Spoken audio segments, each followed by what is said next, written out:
নমস্কার, আপনারা দেখছেন সংবাদ বাংলা ইউটিউব চ্যানেল। জানাবো আজকের বাছাই করা কিছু গুরুত্বপূর্ণ খবর। প্রধান সংবাদগুলি জানার আগে শুরুতেই দেখে নিন আজকের হেডলাইন। দিলীপের মুখে অভিষেকের প্রশংসা। দিলীপ ঘোষের হলোটা কি? তিনিও কি পদ্মশিবির বদলাতে চলেছেন? ৬ কেন্দ্রে উপনির্বাচনে প্রথম জয়। নৈহাটি দখলে রাখল তৃণমূল। উপনির্বাচনের শুরু থেকেই সবুজ ঝড়, আবির খেলায় মাতল টিএমসি। রইল লেটেস্ট আপডেট। মহারাষ্ট্র এনডিএর বিরাট দাপট। ঝাড়খণ্ডে ঘুরে দাঁড়ালো ইন্ডিয়া, পিছিয়ে গেল এনডিএ। শেষ হাসি হাসবে কে? রোগী মৃত্যুতে রণক্ষেত্র। বিদ্যাসাগর হাসপাতাল, ফের অন ডিউটি নার্সদের উপর অত্যাচার। সাত সকালে মেট্রো বিভ্রাট। দমদম থেকে কবি সুভাষ ব্যাহত পরিষেবা। আবাস তালিকা থেকে বাদ সবাই। জলপাইগুড়িতে যা হলো ঘটনা সামনে আসতেই হইচই। বুমরার 5 উইকেট 104 রানে থামল অস্ট্রেলিয়ার প্রথম ইনিংস। খবরের শুরুতেই কিছু গুরুত্বপূর্ণ সূচনা। প্রিয় দর্শক, আপনি যদি আমাদের চ্যানেলে নতুন হয়ে থাকেন তাহলে চ্যানেলটিকে সাবস্ক্রাইব করে পাশে থাকা বেল আইকনটি ক্লিক করে রাখুন পরবর্তী খবরের আপডেটগুলো সবার প্রথমে পেতে। তৃণমূলের সর্বভারতীয় সাধারণ সম্পাদক অভিষেক বন্দ্যোপাধ্যায়ের প্রশংসায় পঞ্চমুখ বিজেপি নেতা দিলীপ ঘোষ। বঙ্গ রাজনীতির সাম্প্রতিক ইতিহাসে যা বিরলতম ঘটনা বলেই মত রাজনৈতিক মহলের। শুক্রবার রাতে একটি টিভি চ্যানেলকে দেওয়া সাক্ষাৎকারে বিজেপির প্রাক্তন রাজ্য সভাপতি দিলীপ ঘোষ অভিষেকের ভূয়সী প্রশংসা করতে গিয়ে কংগ্রেস নেতা রাহুল গান্ধীর সঙ্গে তুলনা টেনেছেন। দিলীপ বলেন, অভিষেক বন্দ্যোপাধ্যায়কে আমি রাহুল গান্ধীর থেকে ভালো নেতা মনে করি। কেন এই কথা বলেছেন তার ব্যাখ্যাও দিয়েছেন দিলীপ। দিলীপের কথায়, রাহুল গান্ধীর চেয়ে অভিষেকের কথাবার্তা অনেক বুদ্ধিদীপ্ত মনে হয় আমার। বরাবরই কথার বানে বিরোধীদের কুপকাত করতে যিনি সিদ্ধহস্ত, এহেন বিজেপি নেতার মুখে তৃণমূলের সর্বভারতীয় সাধারণ সম্পাদকের ঢালাও প্রশংসা শুনে অন্য অঙ্ক দেখছে রাজনৈতিক মহল। ওই মহলের মতে, অতীতে অভিষেকের মাধ্যমে তৃণমূলের যোগদানের একাধিক নজির রয়েছে। ফলে দিলীপের মন্তব্যকে অনেকেই দুয়ে দুয়ে চার করতে চেয়েছেন। জোর চর্চা শুরু হয়েছে। দিলীপ ঘোষের হলোটা কি? তবে কি তিনিও শিবির বদলাতে চাইছেন? এ ব্যাপারে মেদিনীপুরের প্রাক্তন সাংসদের সরাসরি কোনো প্রতিক্রিয়া জানা যায়নি। তবে তাৎপর্যপূর্ণভাবে বিজেপি সম্পর্কে হতাশার সুর শোনা গিয়েছে দিলীপের কণ্ঠে। দিলীপের কথায়, পার্টি নেতৃত্ব হয়তো মনে করেছেন আমার দায়িত্ব শেষ হয়ে গেছে। এও বলেছেন, কিন্তু মনে রাখবেন, বাংলায় দলকে কিন্তু আমি লড়াই করতে শিখিয়েছি, লড়েছি, জিতেওছি। এ প্রসঙ্গে তৃণমূল নেতা কুণাল ঘোষ দিলীপের উদ্দেশ্যে বলেছেন, হাল ছেড়ো না বন্ধু, কণ্ঠ ছাড়ো জোরে। বস্তুত এই মুহূর্তে এ রাজ্যে বিজেপির কোনো পদে নেই দিলীপ। এবারে লোকসভা ভোটে মেদিনীপুরের জেতা আসন থেকে সরিয়ে তাঁকে আসানসোল দুর্গাপুর আসনে প্রার্থী করেছিল। পরাজয়ের পর এ নিয়ে প্রকাশ্যে ক্ষোভও তিনি প্রকাশ করেছিলেন। বাংলার 6 কেন্দ্রের উপনির্বাচনে এদিন সকাল শুরু থেকেই সবুজ ঝড়। ঘড়ির কাঁটায় যখন সকাল 10টা, ইতিমধ্যেই ষষ্ঠ রাউন্ড চলছে নৈহাটিতে। ষষ্ঠ রাউন্ডে প্রায় 30,000 ভোটে এগিয়ে তৃণমূল। সকাল 10টার আপডেট অনুযায়ী 6 কেন্দ্রে এখনো অব্দি এগিয়ে তৃণমূলই। 6 কেন্দ্রে কোথায় কেমন ভোট পেয়েছে তৃণমূল? সিতাইয়ে পঞ্চম রাউন্ডে 7,000-এরও বেশি ভোটে এগিয়ে তৃণমূল। মাদারিহাটে তৃতীয় রাউন্ডে 14,610 ভোটে এগিয়ে তৃণমূল। মেদিনীপুরে চতুর্থ রাউন্ডে 11,398 ভোটে এগিয়ে তৃণমূল। তালডাংরায় দ্বিতীয় রাউন্ডে 6,284 ভোটে এগিয়ে তৃণমূল। নৈহাটিতে ষষ্ঠ রাউন্ডে প্রায় 30,000 ভোটে এগিয়ে তৃণমূল। হারোয়ায় চতুর্থ রাউন্ডে 41,646 ভোটে এগিয়ে তৃণমূল। আজ মহারাষ্ট্র এবং ঝাড়খণ্ড বিধানসভার ভোট গণনার ফল। সকাল 8টা থেকে শুরু হবে ভোট গণনা। মহারাষ্ট্রে ক্ষমতা ধরে রাখা এবং ঝাড়খণ্ডে ক্ষমতায় ফেরার লড়াই বিজেপির নেতৃত্বাধীন এনডিএ জোটের সামনে। অন্যদিকে মহারাষ্ট্রে ক্ষমতায় ফেরার বিষয় আশাবাদী উদ্ধব ঠাকরেপন্থী শিবসেনা, কংগ্রেস এবং শারদ পাওয়ারপন্থী এনসিপি জোট। মহারাষ্ট্রের 288 আসনের ফল ঘোষণা হবে। 288 আসন বিশিষ্ট মহারাষ্ট্র বিধানসভায় ম্যাজিক ফিগার 145। অন্যদিকে ঝাড়খণ্ডে 81টি বিধানসভা আসনে লড়াই। সরকার গড়ার জন্য ঝাড়খণ্ডে চাই 41টি আসন। বুথ ফেরত সমীক্ষায় অবশ্য দুই রাজ্যেই বিজেপি জোটকে এগিয়ে রেখেছে। তবে কয়েকদিন আগে হরিয়ানার বিধানসভা নির্বাচনের ক্ষেত্রে বুথ ফেরত সমীক্ষার ফলকে ভুল প্রমাণিত করে ক্ষমতা ধরে রেখেছে বিজেপি। মহারাষ্ট্রের 288 আসনের মধ্যে বিজেপি লড়েছিল 149টি আসনে। একনাথ শিন্ডের শিবসেনা লড়ে 81টি আসনে। অজিত পাওয়ারের এনসিপি প্রার্থী দিয়েছিল 59টি আসনে। অন্যদিকে বিরোধী শিবিরে কংগ্রেস লড়াই করে 101টি আসনে। উদ্ধব ঠাকরের শিবসেনা প্রার্থী দিয়েছিল 95টি আসনে। শারদ পাওয়ারের এনসিপি লড়াই করে 86টি আসনে। পাশাপাশি সবার নজর থাকবে কেরলের ওয়েনারের লোকসভা উপনির্বাচনের ফলের দিকে, কারণ ওই কেন্দ্র থেকে এবার প্রথম ভোটে লড়ছেন প্রিয়াঙ্কা গান্ধী। পশ্চিমবঙ্গের 6টি বিধানসভা কেন্দ্রের উপনির্বাচনের ফল ঘোষণা হবে আজ। কোচবিহারের সিতাই, আলিপুরদুয়ারের মাদারিহাট, উত্তর 24 পরগনার হারোয়া এবং নৈহাটি, বাঁকুড়ার তালড্যাংরা এবং মেদিনীপুর কেন্দ্রের উপনির্বাচনের ফল কি হয় সেদিকে নজর থাকবে রাজ্যবাসীর। আরজিকর কাণ্ডের পর এই প্রথম রাজ্যে কোনো নির্বাচনে জনমত কোন দিকে যায় তা নিয়েই কৌতূহলী রাজনৈতিক মহল। এছাড়াও কর্ণাটক সহ আরও বেশ কয়েকটি রাজ্যের উপনির্বাচনের ফলাফলও আজ জানা যাবে।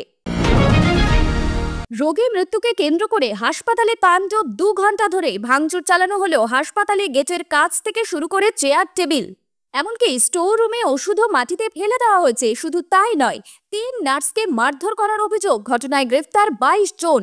ঘটনাটি ঘটেছে বেহালার বিদ্যাসাগর স্টেট জেনারেল হাসপাতালে। স্থানীয় ও পুলিশ সূত্রে জানা যায়, ঠাকুরপুকুরের বাসিন্দা মেহবুব আলম 28 বছর বয়সী বুকে ব্যথা নিয়ে শুক্রবার সন্ধ্যা নাগাদ ভর্তি হয়েছিল বেহালার বিদ্যাসাগর জেনারেল হাসপাতালে। চিকিৎসা চলাকালীন কয়েক ঘন্টা পর চিকিৎসক তাকে মৃত বলে ঘোষণা করে। আর এরপরেই পরিবারের সদস্য ও পাড়া প্রতিবেশীরা তাণ্ডব চালায় বলে অভিযোগ। হাসপাতালে ঢোকার মুখে গেটের কাজ ভাঙচুর করা হয়, চেয়ার টেবিল ভাঙচুর করা হয়। ডিউটিতে কর্মরত 3 নার্সকেও মারধর করা হয়েছে বলে অভিযোগ। স্টোর রুমের ওষুধ ইনজেকশন মাটিতে ফেলে দেওয়া হয় বলে অভিযোগ। প্রায় 2 ঘন্টা ধরে এই তাণ্ডব চালানো হয়। হাসপাতালে নিরাপত্তা রক্ষীরা থাকলেও এই ধুমধুমার পরিস্থিতি চলতে থাকে। এরপর অ্যাম্বুলেন্সের মধ্যে মৃতদেহকে ফেলে পরিবারের সদস্যরা পালিয়ে যায় বলে জানা যায়। ঘটনাস্থলে আসে পণ্যশ্রী থানার বিশাল পুলিশ বাহিনী। রাতেই ঘটনাস্থলে আসে জয়েন্ট সিপি। ইতিমধ্যেই ঘটনায় 22 জনকে গ্রেফতার করা হয়েছে, যার মধ্যে কয়েকজন মহিলা আছে বলে জানা যায় পুলিশ সূত্রে। হাসপাতালে কর্মরত যারা থাকে তারা ভয় বা আতঙ্কের মধ্যে পড়ে যায়। এই ঘটনায় ব্যাপক চাঞ্চল্য ছড়ায় হাসপাতালে। আরজিকরের ঘটনার রেশ এখনো কাটেনি। তারপরও আরও একবার প্রশ্ন তুলে দিল বিদ্যাসাগর হাসপাতালের নিরাপত্তা নিয়ে। জানা গিয়েছে, শেখ মেহমুদ আলম বয়স 30, ঠাকুরপুকুরের বাসিন্দা। রাত 8:20 নাগাদ হাসপাতালে আসেন। ইসিজি করিয়ে পেইন কিলার দেওয়া হয়, সিপিআর করা হয়। হাসপাতালে এসে তার আরেকটি অ্যাটাক হয়। 8:40 নাগাদ আরেকটি সিপিআর দেওয়া হয়, লাভ হয়নি। 8:50 মিনিটে তার মৃত্যু হয়। 10:30 থেকে হাসপাতাল চত্বরে কয়েকশো মানুষের জমায়েত হয়। এর মধ্যে দেহ রিলিজ হয়ে যাওয়ায় সেটি বাড়ির লোকের কাছে হ্যান্ডওভার দিয়ে দেওয়া হয়। সেটি অ্যাম্বুলেন্সে তোলা হয়। রোগীর পরিজনরা চিকিৎসার গাফিলতির অভিযোগ তুলে সমস্ত চিকিৎসার ডকুমেন্ট চাইতে শুরু করে। হাসপাতাল কর্তৃপক্ষ জানায়, কোর্ট অর্ডার ছাড়া এইভাবে সরকারি হাসপাতালের চিকিৎসা সংক্রান্ত নথি কাউকে দেওয়া সম্ভব নয়। এর মধ্যেই প্রায় 150 লোক এমার্জেন্সি অবজারভেশন ওয়ার্ডের ভিতর ঢুকে পড়ে। সেখানে ব্যাপক ভাঙচুর চালায়। নার্সিং কর্মীদের গায়ে হাত তোলা হয়। বাইরের গেটেও ভাঙচুর চলে। এই হাসপাতালে আলাদা করে কোনো কার্ডিওলজি বিভাগ নেই। 7 সকালে মেট্রো বিভ্রাট। দমদম থেকে কবি সুভাষ ব্যাহত পরিষেবা। 3য় লাইনে বিদ্যুৎ সংযোগ না থাকায় মেট্রো চলাচল থমকে গিয়েছে। যাত্রীদের শোভাবাজারে নামিয়ে দেওয়া হয়েছে, তবে কবি সুভাষ থেকে দমদমের দিকে ট্রেন চলছে। শনিবার সকালে 7:05 দমদম থেকে ছাড়া মেট্রোটি শোভাবাজার গিয়ে থেমে যায়। মেট্রো ও স্টেশনে ঘোষণা করা হয় আপাতত পরিষেবা বন্ধ, ট্রেন ছাড়তে দেরি হবে। প্রথমে কি কারণে এই বিভ্রাট তা স্পষ্ট করে বলেনি কর্তৃপক্ষ। পরে জানানো হয়, শ্যামবাজার ও গিরিশ পার্ক স্টেশনের 3য় লাইনে বিদ্যুৎ সংযোগ না থাকায় ট্রেন চলাচল বন্ধ হয়ে যায়। তার জেরে স্বাভাবিকভাবেই শোভাবাজারের পর বাকি স্টেশনগুলিতে ট্রেন ঢোকেনি। ভিড় বাড়তে থাকে সব স্টেশনেই। 7 সকালে গোলযোগ হওয়ার সমস্যায় পড়েন অফিস যাত্রী থেকে স্কুল কলেজের পড়ুয়ারা। অনেকেই নিজেদের গন্তব্যে পৌঁছতে বিকল্প ব্যবস্থা করতে বাধ্য হন। বাস, ট্যাক্সি, অনেকে আবার ট্রেন করে শিয়ালদা চলে যান। প্রায় কয়েক ঘন্টা পরিষেবা বন্ধ থাকে। অবশেষে 7:45 নাগাদ ফের পরিষেবা শুরু হয়। এখন দুদিকেই পরিষেবা স্বাভাবিক রয়েছে। গতকাল শুক্রবারও পরিষেবা ব্যাহত হয়। নির্ধারিত সময়ের থেকে অনেক মেট্রো দেরিতে চলে বলে যাত্রীদের একাংশের অভিযোগ। সেই নিয়ে কর্তৃপক্ষ মুখ খোলেনি। শনিবারেও পরিষেবা ব্যাহত। বারবার শহরের লাইফলাইন মেট্রো পরিষেবা ব্যাহত হওয়ায় সমস্যায় পড়ছেন যাত্রীরা। বিগত কয়েকদিন ধরে শিরোনামে রয়েছে আবাস যোজনার প্রকল্প। সরকারি এই প্রকল্প নিয়েই এবার উঠে এলো এক চাঞ্চল্যকর তথ্য। জানা যাচ্ছে জলপাইগুড়িতে একাধিক গ্রাম পঞ্চায়েত এলাকায় যতজন বাসিন্দা তার 1 বা 2% বাসিন্দারও নাম আবাসের তালিকায় আসেনি। তালিকাটা নেহাত ছোট নয়, কারণ হিসাবে সমীক্ষা বিভ্রাটকেই দায়ী করেছে প্রশাসন। প্রশাসনিক আধিকারিক থেকে গ্রাম পঞ্চায়েতের প্রধান সবারই এক কথা। 2018 সালের সমীক্ষা থেকে পাওয়া তথ্য অনুযায়ী জলপাইগুড়ির খাগড়াবাড়ি 1 নম্বর গ্রাম পঞ্চায়েতে আবাস প্রকল্পের নাম এসেছে মাত্র 101 জনের। ময়নাগুড়ি গ্রাম পঞ্চায়েত, যেটি বর্তমানে পুরসভা ঘোষণা করা হয়েছে, সেখানে নাম এসেছিল মাত্র 106 জনের।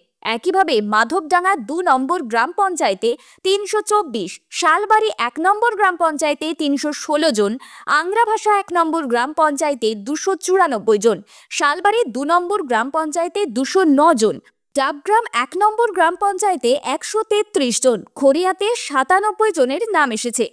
অথচ এই জলপাইগুড়ি জেলারই অন্য গ্রাম পঞ্চায়েতের ছবিটা একেবারে উল্টো। অনেক ক্ষেত্রে দেখা যাচ্ছে অন্যান্য গ্রাম পঞ্চায়েতের আবাসের তালিকার নাম এসেছে বিপুল সংখ্যক, কোথাও কোথাও সেই সংখ্যা ছাড়িয়ে গিয়েছে 3500, যার জন্য আবার প্রশাসনের তরফ থেকে দায়ী করা হচ্ছে আবাসের সমীক্ষাকে। জলপাইগুড়ি শহর লাগোয়া খড়িয়া গ্রাম পঞ্চায়েতে আবাসের তালিকায় নাম কম থাকার কারণ হিসাবে উঠে আসছে একাধিক কারণ। কোথাও দাবি করা হচ্ছে যে মোবাইলে সমীক্ষা হয়েছিল, সেটি নাকি জলে পড়ে গিয়েছিল, আর তাতেই নাকি সব তথ্য নষ্ট হয়ে গিয়েছে। একই রকম যুক্তি শোনা যাচ্ছে অন্যান্য গ্রাম পঞ্চায়েত থেকেও। এ নিয়ে শাসক দলের অন্দরেই তৈরি হয়েছে ক্ষোভ। জলপাইগুড়ির একটি ব্লকের তরফে দাবি করা হয়েছে 2018 সালের সমীক্ষায় কারা আবাস পাবেন বলে সেসব এলাকায় জিও ট্যাগিং করতে হয়েছিল। সে সময় অনেক এলাকায় নেটওয়ার্ক ছিল না, সে কারণে সমীক্ষা অসম্পূর্ণ থেকে গিয়েছে। আবার কোথাও কারণ হিসাবে জানানো হচ্ছে এমন অনেক গ্রাম আছে যেখানে যে মোবাইল থেকে সমীক্ষা করা হয়েছিল সেই মোবাইলটি থেকে পরে আর কোনো তথ্য পাওয়া যায়নি। হিসেব অনুযায়ী জলপাইগুড়ি জেলা থেকে মোট 79,000 নাম এসেছে আবাস প্রকল্পের জন্য, কিন্তু এই বিপুল সংখ্যক নাম এলেও কিছু কিছু গ্রাম পঞ্চায়েতে আবাসের তালিকা একেবারে শুরুতেই শেষ হয়ে যাচ্ছে। এ প্রসঙ্গে শালবাড়ি 2 নম্বর গ্রাম পঞ্চায়েতের তৃণমূলের উপপ্রধান রামকুমার দত্ত বলেছেন, 4 বছর আগে সমীক্ষা হয়েছিল, আমাদের জনসংখ্যা 15,000-এরও বেশি, অথচ নাম এসেছে সামান্য। তখনই ভুল কিছু হয়েছিল, এখন আমরা কিছুই বলতে পারবো না। জশপ্রীত বুমরার আগুনে বোলিংয়ের মুখে ধরাশায়ী আজই ব্যাটিং লাইন অ্যাপ। শনিবার 23শে নভেম্বর দ্বিতীয় দিনে ব্যাট করতে নেমে বেশিক্ষণ ক্রিজে থিতু হয়ে পারলেন না অ্যালেক্স ক্যারিরা। ভারতীয় বোলারদের সামনে প্রতিরোধ করা তো দূরের কথা, ঠিকমতো দাঁড়াতেই পারলেন না অস্ট্রেলিয়ার নিচের সারির ব্যাটাররা। ফলস্বরূপ 104 রানে গুটিয়ে গেলেন প্যাট কামিন্সরা।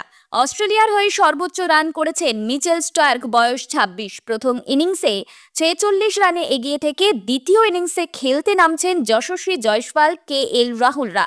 শুক্রবার 22শে নভেম্বর পার্থের বাউন্সি পিচে প্রথম ব্যাট করতে নেমে 150 রানেই গুটিয়ে গিয়েছিল ভারত।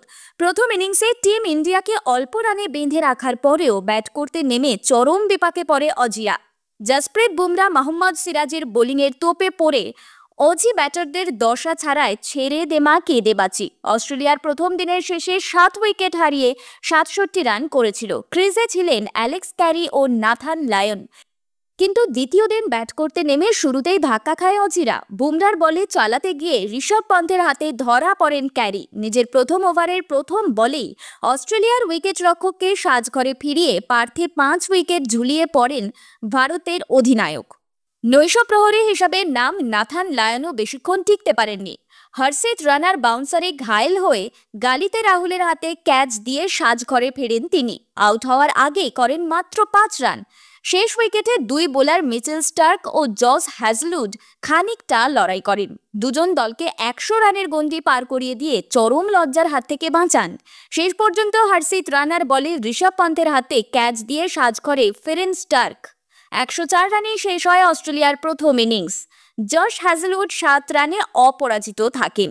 ভারতের হয়ে জসপ্রীত বুমরা 30 রানে 5টি এবং হর্ষিত রানা 48 রানে 3টি উইকেট নিয়েছেন। বাকি 2টি উইকেট নিয়েছেন মোহাম্মদ সিরাজ। খবর শেষ হলো।